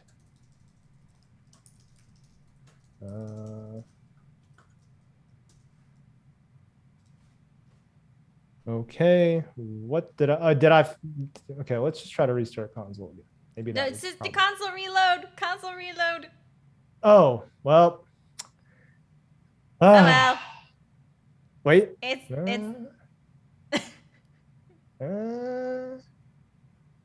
Tell me region's not provided because like a second later, it's like, oh, hey, I have it. Yeah, it was just thinking, you know, sometimes it takes time. You're very impatient. I am. I want things now. I'm like a kid at Chuck E. Cheese. Wait. Hold on a second. Okay. Go back to the issuance of, you know what? Go back to the console UI for a second. All right, here we are. Okay. And then you go to tokens.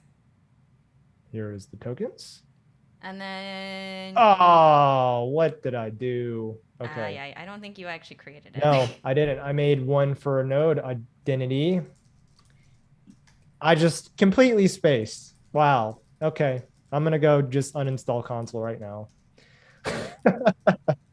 All right. Let's try that again. So this is for service identity. So this is why it failed. Yes. Yes, okay. That's exactly it, because I just went into autopilot mode instead of actually... Oh, yes. Pebcac. Magic. Yes. Okay, let's try that again. All right, now we will do a console reload. I'm going to just restart it because I don't want to grab the token again.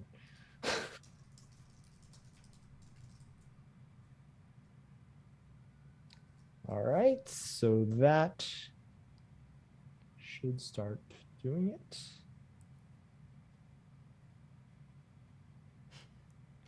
Surely. No servers available, huh? It's thinking. It's just warnings. It's just warnings. Did you restart? Did you start this? Did you start web? I did. I mean, I can, just in case. Okay. Well, take a look at the catalog. You know, we'll. There we go. There you go. It did it. Just took a little Oh, time. there it is. Yeah. It's Nice. back. Now what you can do is see if you can access. Remember, we access web to API. What do you mean? Oh, just checking between the two? Yeah. Check between the two. Yeah. What's the standard URL structure here, Rosemary? Well, remember there was we could also examine this. So remember it always involves service console DC1, right? Yeah. So you always service DC1 console. Okay. Right. So it's always service DC1 console, and then you want to make the call to. You're going from web to API. Yeah, so you need API at the beginning, right? Because it's a subdomain. Oh, that's right. Comes at the beginning. Because you're doing a service lookup. Okay. Oh, did you configure DNS or did we not configure DNS correctly? It should be, because but what are we trying to do here exactly? We're trying to communicate. Remember we did communication from web to API. Yeah. We Shouldn't want to this confirm be in the, if we just go to the load balancer here for the web winch and this show us if that does it? Okay.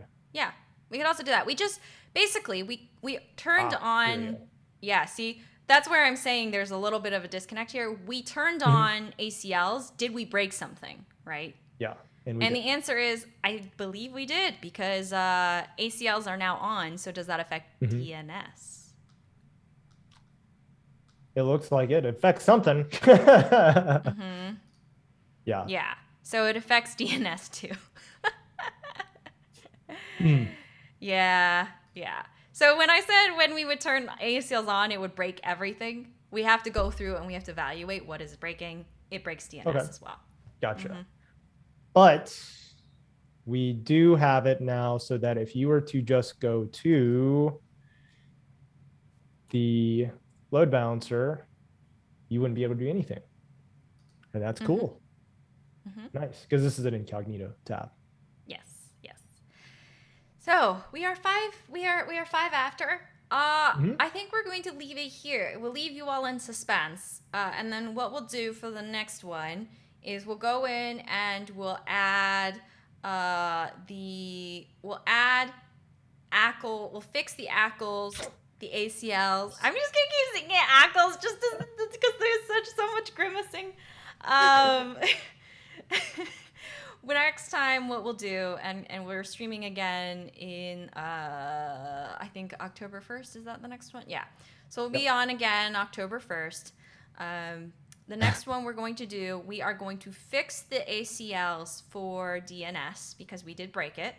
And I don't want to add more to your brain thinking of ACLs today. So that is Thank important. It's a lot.